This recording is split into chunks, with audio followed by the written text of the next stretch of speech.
Live Tamil cinema நேயர்களுக்கு வணக்கம். So உலக தமிழ் சினிமா பார்க்குற எல்லாருக்குமே வந்து தெரிஞ்சிருக்கும். ஸோ படம் பார்க்கறது வந்து எவ்வளோ ஜாலியான விஷயம் அப்படிங்கிறது. ஸோ அப்படி இன்னைக்கு நம்ம ஷோவில் என்ன படத்தை வந்து பார்த்துட்டு உங்களுக்காக ரிவ்யூஸில் உட்காந்துருக்கேன் அப்படின்னு கேட்டீங்கன்னா வந்து பேட் பாய்ஸ். ஸோ எல்லாருக்குமே தெரியும் இந்த பேட் பாய் ஃப்ரான்ச்சைஸ் வந்து பசங்க வந்து எந்தளவுக்கு அடிக்ட் ஆகிருப்பாங்க அப்படிங்கிறது வந்து எல்லாருக்குமே தெரியும். ஏன்னா என்றைக்கோ ஏதோ ஒரு டப்பிங் சேனலில் ஒரு டப்பிங் படம் போகிறதா இருந்தால் அந்த பேட் பாய்ஸ் படத்தை போட்டாங்கன்னா ஆல் சில்ட்ரன்ஸ் ஆர் அங்கே தான் இருப்பாங்க. ஏன்னா அந்த படம் வந்து ஒரு மாதிரி பயங்கர செம்ம ஜாலியாக ஃபன்னாக அப்படி ஜாக்கி சான் படம் பார்க்கும்போது நமக்கு எப்படி ஒரு பயங்கரமாக இருக்குமோ அதே மாதிரி தான் வில் ஸ்மித் அவங்களோட படம் பார்க்கும்போது நமக்கு ஒரு மாதிரி பயங்கரமான ஒரு இம்பேக்ட் கொடுக்கும். ஸோ அப்படி தான் இப்போ ரிலீஸ் ஆகிருக்க அந்த Bad Boys Ride or Die இந்த படத்தை பற்றி பார்க்கணும். ஸோ இந்த படத்தோட கதையை பற்றி பார்த்துக்கலாம். அந்த படத்தோட கதையில் வந்து பார்த்திங்கன்னா ஒரு ஒரு ஒரு மாஃபியா கும்பல் இருக்குது. அந்த மாஃபியா கும்பல் வந்து தப்பான ஒருத்தருக்கு தண்டனை கொடுத்து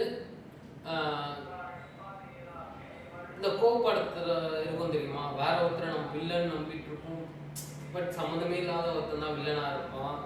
அப்படிப்பட்ட ஒரு கதை தான் வச்சுக்கோங்களேன். இது இவங்களோட வேலை என்னன்னா வந்து போலீஸ் காவல்துறைக்குள்ள நடக்கக்கூடிய இந்த கிரைம்ஸ் எல்லாம் கண்டுபிடிக்கிறது தான் வில் ஸ்மித் அவர்களோட வேலை. அது நமக்கு வந்து முதல் பாகம் பார்த்துருந்தாலும் சரி, இரண்டாம் பாகம் பார்த்துருந்தாலும் சரி, எல்லா பாகத்துலையும் வந்து தெரிஞ்சுக்கும். ஏன்னா அவங்க தப்பை தேடி போக மாட்டாங்க. தேடி வந்து ஒரு தப்பை வந்து அவங்க வந்து கண்டுபிடிக்க வந்து பயங்கரமாக ஓடுவாங்க அப்படிங்கிறது தெரியும். இதை அதை தாண்டியும் காமெடிக்கு வந்து சுத்தமாக பஞ்சமே கிடையாது. ஏன்னா அடிச்சு பிரித்து மேய்ச்சி வச்சுருக்காங்க. ஒவ்வொரு டைலாக்கும் தமிழை பார்க்கும்போது நமக்கு வந்து தெரிவிக்க விடுது காமெடி. ஸோ டைலாக்ஸ்லாம் அல்டிமேட்டு. ஸோ வெறித்தனமாக இருந்துச்சு. ஸோ சிரிப்பை எங்கேயுமே கண்ட்ரோலே பண்ண முடியல. சூப்பராக இருந்துச்சு. ஆக்ஷன் சீக்வன்ஸ்லாம் ஐயோ பிரித்து மேய்ச்சிருந்தாங்க. ஒரு ஒரு சூப்பர் மார்க்கெட்டுக்கிட்ட ஒரு ஃபைட் சீன் ஒன்று வரும். ஸோ அதை அந்த கன்னை வச்சே ஃபோக்கஸ் பண்ணி ஒரு ஃபைட் ஒன்று போவோம். அல்டிமேட்டாக இருந்துச்சு. படம் வந்து எல்லா ஃப்ரான்ச்சைஸ்லேருந்தும் கனெக்ட் பண்ணியிருக்காங்க. திட்டத்தட்ட நம்ம இதுக்கு முன்னாடி ஃப்ரான்ச்சைஸ்லாம் பார்த்துருந்தோம்னா வந்து ஒரு பையன் வந்து வில் ஸ்மித் அவர்கள் வந்து ஜெயிலேருந்து வருவார். அப்போ ஒரு பையன் வந்து டேட்டிங் அவர் ஃப்ரெண்டோட பொண்ணு கூட டேட்டிங் போகிறதுக்காக வருவாங்க. ஸோ அவடெல்லாம் கூப்பிட்டு வந்து இதில் கனெக்ட் பண்ணது வந்து பயங்கரமான ஒரு சூப்பராக இருந்துச்சு. திட்டத்தட்ட ஃப்ரான்ச்சைஸில் இருக்குது யாரையுமே விடாமல் அங்கங்கே அந்தந்த கேரக்டரை கூப்பிட்டு வந்த விதம் வந்து அல்டிமேட்டு.